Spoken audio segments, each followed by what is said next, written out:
Assalamualaikum warahmatullahi wabarakatuh. Saya Hasna dari 8 Bright. Saya akan mempresentasikan tentang media pembelajaran bahasa Indonesia semester 1 tahun 2020-2021. Yang pertama adalah agenda. Yang ada di agenda adalah teks berita, teks iklan, slogan, dan poster, teks puisi, dan teks literasi. Yang pertama, saya akan menjelaskan tentang teks berita.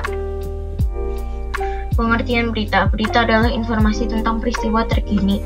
Ini dapat diberikan melalui banyak media yang berbeda. Menurut KBBI, berita merupakan cerita atau keterangan mengenai kejadian atau sebuah peristiwa yang hangat. Hal yang harus diperhatikan saat menerima informasi berita. Yang pertama, mengecek kembali berita tersebut. Yang kedua, mengecek sumber berita tersebut apakah terpercaya atau tidak. Selanjutnya, kita akan ke jenis-jenis media berita. Jenis-jenis media berita yang pertama adalah media online atau internet. Contohnya adalah media sosial. Yang kedua adalah media cetak. Contohnya adalah koran dan surat. Yang ketiga adalah media penyiar. Contohnya adalah radio. Unsur berita. Unsur berita adalah adik Simba. Adik Simba merupakan singkatan dari apa, di mana, kapan, siapa, dan mengapa, dan bagaimana. Berita. Tanah longsor terjadi di Kecamatan Sigaluh, Kabupaten Banjarnegara, Jawa Tengah.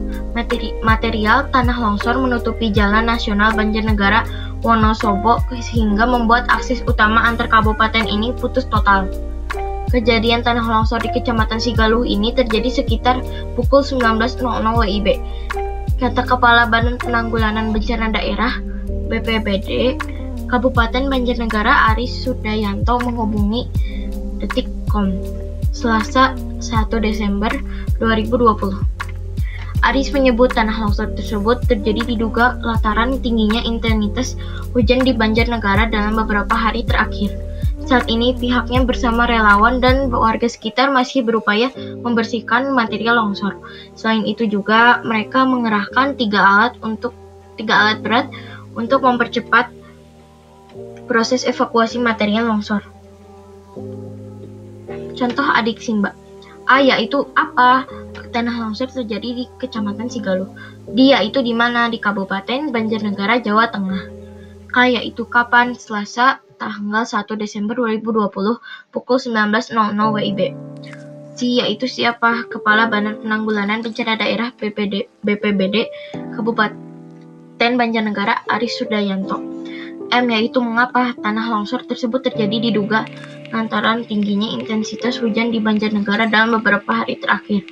B yaitu bagaimana material tanah longsor menutupi Jalan Nasional Banjarnegara Wonosobo hingga membuat akses utama antar kabupaten ini putus total. Cara menyimpulkan berita yaitu adalah menyimak atau membaca berita. Yang kedua, mencatat pokok-pokok adik Simba. Yang ketiga, menyampaikan kembali secara lengkap dan ringkas sesuai adik Simba. Struktur berita. Yang pertama adalah judul berita. Yang kedua adalah kepala. Kepala adalah paragraf pembuka yang memuat intisari berita yang menarik. Yang ketiga adalah tubuh. Isi uraian yang lengkap dan menjelaskan seluruh unsur adik Simba. Yang keempat adalah ekor. Penutup isi simpulan atau penegasan ulang. Kaidah-kaidah kebahasaan. Penggunaan bahasa bersifat standar atau baku. Bahasa-bahasa yang bersifat populer ataupun kedaerahan akan dihindari oleh media-media nasional. Contohnya adalah masyarakat, wisatawan, dan pendaki tidak diperbolehkan mendaki dan beraktivitas dalam radius 2 km dari kawah Gunung Slamet. Yang kedua adalah penggunaan kalimat langsung sebagai variasi dari kalimat tidak langsungnya. Kalimat langsung ditandai oleh tanda petik, tanda dua petik, dan disertai keterangan penyertaannya. Penggunaan kalimat langsung terkait dengan pengutipan pertanyaan. Contoh, sebelum meletus, gempa tremor semakin dengan amplitudo. Hal ini disebabkan gempa vulkanik sudah tidak terekam. Tutur Ketua Tim Tanggap Darurat Gunung Bromo. Penggunaan kata kerja mental adalah kata kerja yang menerangkan aktivitas mengindrai, berpikir, atau merasa. Contoh, mereka memikirkan solusi untuk bisa mengeluarkan dari peristiwa-peristiwa yang memilukan itu. Warga membayangkan seandainya hujan turun kembali dengan terus-menerus. Selanjutnya saya akan menjelaskan tentang teks iklan, slogan, dan poster. Pengertian teks iklan, slogan, dan poster adalah: iklan adalah berita pesanan untuk mendorong, membujuk khalayak ramai agar tertarik pada barang atau jasa yang dijual. Yang kedua adalah slogan. Slogan adalah perkataan atau kalimat pendek yang menarik untuk mengiklankan dari sebuah barang dan jasa. Yang ketiga adalah poster. Poster adalah plakat umum yang dipasang di tempat umum, bisa merupakan pengumuman atau iklan. Perbedaan iklan, slogan, dan poster. Iklan adalah memberitahukan produk atau jasa barang pada banyak orang. Media cetak atau media daring iklan pun bisa teks maupun video. Slogan hanya tersusun dari beberapa kata, bisa diletakkan di iklan dan poster. Bisa ditaruh juga di media apa saja. Poster ditempatkan di ruangan publik. Mayoritas penggunaan kertas, bisa merupakan gambar atau tulisan. Ini adalah contoh-contoh iklan, slogan, dan poster. Contoh iklan di sini adalah iklan dari KFC, yaitu menu barunya. Yang kedua, slogan ini adalah tentang kata-kata yang ada di poster ini. Biarkan kami bebas, stop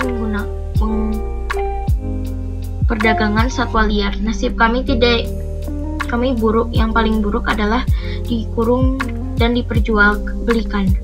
Hak kami mendapatkan hidup bebas di dalam liar sana. Itu adalah contoh slogan. Contoh poster ini adalah memberitahukan cara penularan COVID-19 dan orang-orang yang berisiko tinggi tertular dan gejala-gejala yang ada di virus COVID-19. Unsur-unsur pembentukan iklan, slogan, dan poster. Iklan adalah gambar, kata-kata, gerak, dan suara. Slogan adalah kata-kata dan suara.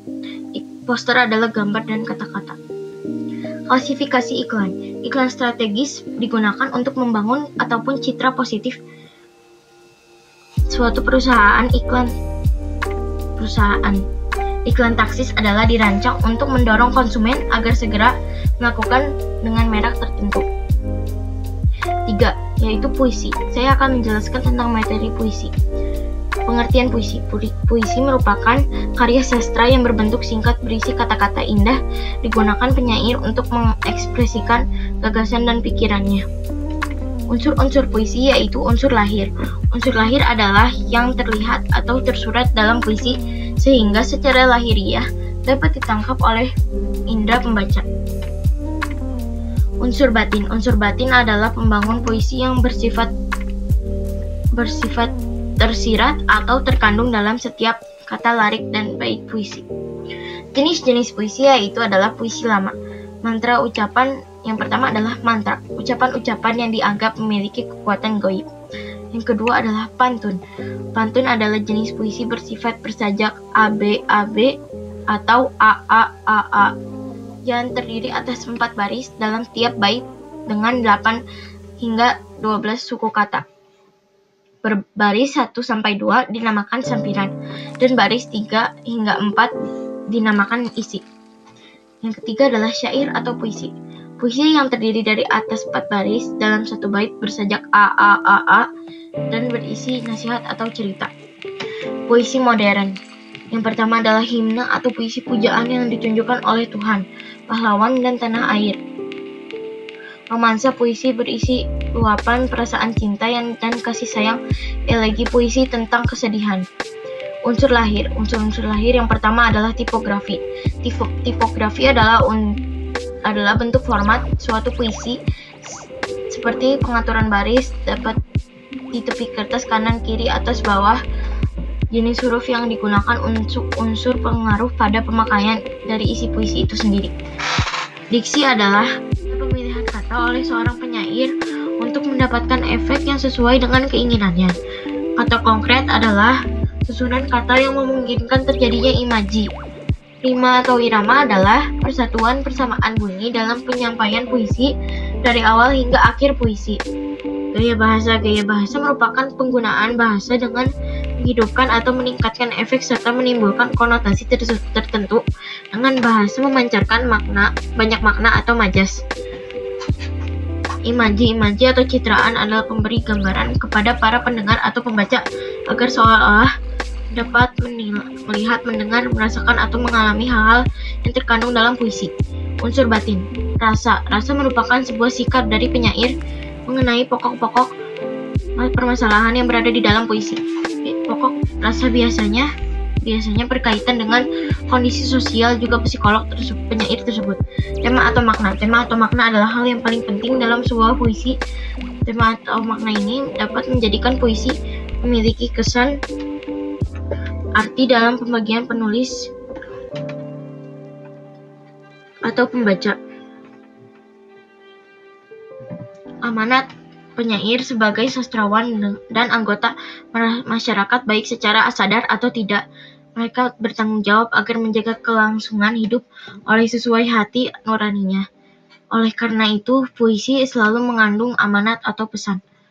Nada. Menurut Taringan 1984-17 menyatakan bahwa dia yang dimaksud dengan nada dalam dunia perpuisian adalah sikap yang sang penyair terhadap pembacanya atau dengan kata lain sang penyair terhadap penikmat karyanya.